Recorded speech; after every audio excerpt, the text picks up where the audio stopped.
What's up, guys? So as you can see, I got the fuel cell back in the truck.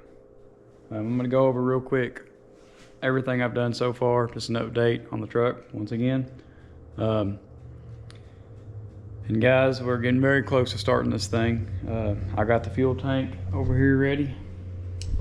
Probably won't be doing it today because it's pretty late now, and I got to move this truck back in the middle of the shop. As you can see, it's on the lift right now, but somebody's coming over here to put a transmission in a truck, so we're going to get this thing off the lift by this weekend. I got to work this weekend, so we'll be moving that over there. That way they can get everything done they need to do.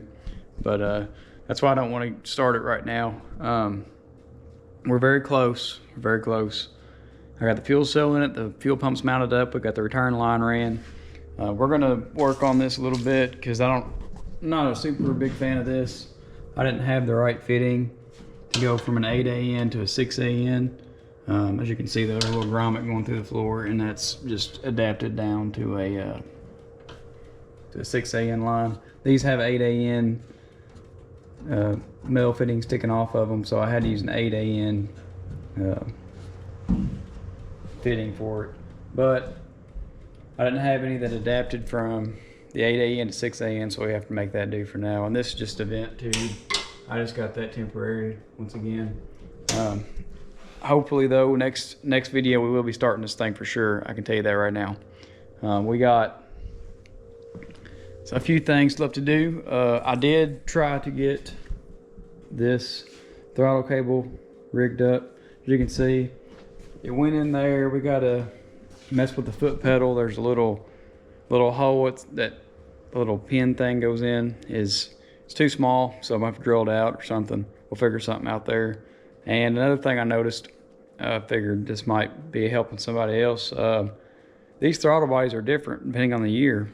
As you can see here, I'm assuming it's based off the year, but this one actually, I just put that right there for now. I don't know if that'll work or not, but as you can see, I got a little hook. Make sure if I can get it off real quick. Yeah. So this little hook, as you can see, it's kind of got like a little, where it hooks around, this little piece that sticks off. Well, I don't know if you can see that or not. Yeah. But anyway, this setup is different. This little linkage deal is different than what that throttle cable came off of. I can show you real quick. Disregard how dirty it is right now. I've been trying to rush and get this thing done.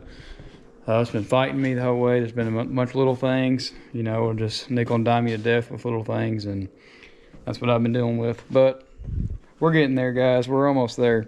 As you can see here, this is what I was talking about. It actually has where it's the same little bracket here that little plastic piece sets in, but it's got a little line or cable comes down and goes underneath of this and then hooks right here.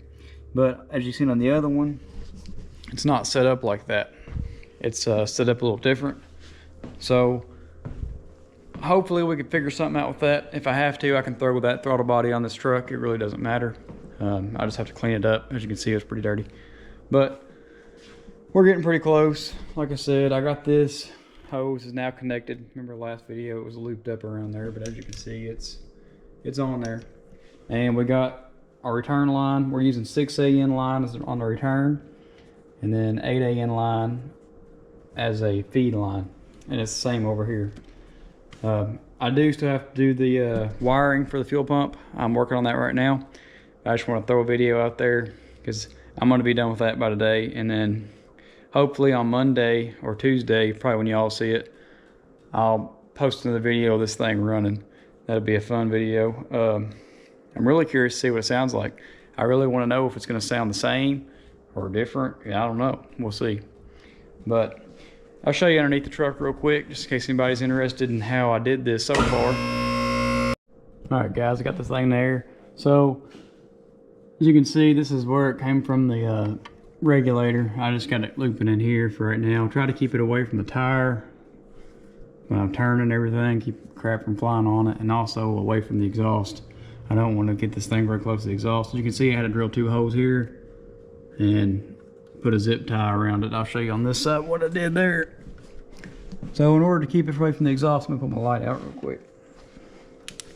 All right, so in order to keep it away from the exhaust, I use one of these little clamps that come with the kit, and then I just put a zip tie around it to kind of hold it away from the exhaust. I think we got enough clearance there, not too worried about it. And as you can see, it just kind of rolls down the side of the truck. I had to do a little bit of loop-de-loos on these because I had a little bit too much line. So to take up some slack, I just went ahead and ran it that way. But as you can see, it goes all the way up here, and then I'll show you the fuel pump. Oh boy. And here's the fuel pump. It's just a 100 gallon per hour fuel pump. We got the Holley filter there, and then the Holley filter there. I'm thinking we might replace this once we go E85, but for right now, we should be all right. This will be fine on pump. It's good for like 700 something horsepower, so we should be fine for now. You can see my return line just goes across over here and then straight up through the bed. And then the rear, I mean the supply line, it comes off, comes down, and then right in here to the bottom of my fuel cell. As you can see, my fuel cell kind of sticks out on the bottom, but that should work. But that's where we're at right now. Like I said, once I figure out a way to get around the issue with the throttle cable linkage, and then once we get the fuel pump wires routed and everything and get it all wired up, we'll be ready to start this thing. I'm trying to think if there's anything else we need to do before then.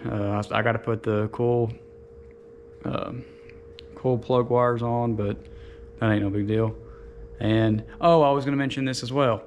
I am going to be moving my power wire for the Holley box. I think I mentioned it in one of my videos where I hooked it up to that power distribution block I put in. It's not a good idea. I was reading through Holley's stuff and they were like, put it on the battery, so I wasn't really sure why. I went on some forums and asked people more about it, and they said, you know, voltage spikes, especially with my kill switch. You can see my kill switch right here.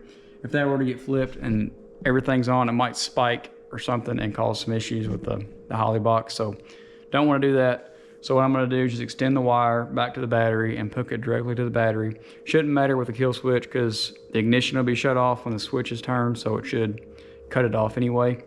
But that way it'll have a clean power and ground, and we can avoid any issues of causing any issues with the Holley box itself, because that's a pretty expensive piece there. We don't want to mess that up. So that's what I'm going to be doing. Also, my power wire, I think I've shown it before, and my fuel tank was in the way last time. We did get the fuel tank out. It's right there on the ground. But I'm going to have to go through and kind of tighten this thing back down and move it out a little bit, because right now it's kind of loose where the fuel tank was, because I couldn't put any zip ties or anything on it to hold it out of the way. And we'll probably go through some of that. As you can see, it's kind of messy. We'll come through here and redo some of this, because I'm not really a fan of it. And we don't have a fuel sending unit for the fuel tank right now, the fuel cell. I'll have to order one, and we'll try to fabricate something and put one in there. But for right now, I just want to get this thing running. I mean, it's a 20-gallon tank, so it'll probably be all right. I mean, I can take it up and down the road, you know, test it out and everything. And then that'll be one of the last things we do. I'm not too worried about that. We do still got to put the radiator back in. We got to do that, but I'm probably just gonna not put the radiator in yet, and that way we can do the startup and everything and make sure everything else is right. And then once everything else is right, then we can put the radiator in, so that way it's kind of out of the way as we're messing with stuff, in case, you know, be easier to see leaks and stuff like that. And we're not going to run it very long, just long enough to make sure everything's right. And it shouldn't get warm or anything without the radiator in it. We're not going to run it that long, but I just have to keep that in mind, that we don't have the radiator in it, so it can't, you know, go too crazy on running it. But once we get it running and everything else is good, we're going to go ahead and throw the radiator in there, mount it up. I'll show y'all what I end up doing there, because I'm not real sure what I'm going to do yet. But once we get that taken care of, then we can start driving this thing, and I'll make some videos about driving it and what my thoughts are and everything, and I can show some stuff about, you know, tuning it and all that. But hopefully it don't get too cold while this is going on, because I don't have heat right now, so I'm may have to bundle up or whatever. I don't want to let you guys down, so I'm going to definitely drive it down the road, and we're going to do some stuff with it. But unfortunately, the drag racing season's about over, so I can't really take it to the track right now. But we definitely will, that's for sure. Next year, if not this year, you know, I don't think, unless they have test and tune the next couple weeks, and then we might be able to bring it up there one night or something, but we'll see. It's still kind of got a lot of stuff to do before then. I got to do a lot of tuning, all the drivability stuff, you know, so we'll see. My posting schedule might change a little bit as well. I did get a new job, so right now, before I was working, it was what was it? Friday to Monday. They switched it on me like 3 times, but it was Friday to Monday, and now I'm going to be off on the weekends. So I'm going to be Monday through Friday. It's normal schedule, and be off on the weekends. So my videos might be posted more on Sundays and stuff like that, or maybe Monday morning, something, you know, we'll see. But so my upload rate's going to be a little bit different. But it should all be good, and hopefully we can get this thing going, like I said, and next week we'll do some more stuff. And I got something else I want to mention on the channel, but we'll leave that for the next video on our first fire up, because I know a lot more people are going to be interested in that then, and might get more views, so we can see, I can get a better update on what the channel is looking like and how we might be able to make it a little bit better. But if y'all have any comments or anything about what I'm doing here, or have any questions, or would like to see me do something, let me know in the comments, and I'll see what we can do about it. But yeah, we're at 70 subscribers now, so we're a lot better than 4 when I started like a couple months ago. So thank y'all for that. Hopefully, like I said, we can do some more fun stuff once all this stuff gets lined out. And yep, just stay tuned and be sure to watch some other videos, because there's quite a few videos on the channel now. And thanks for watching. We'll see you next week.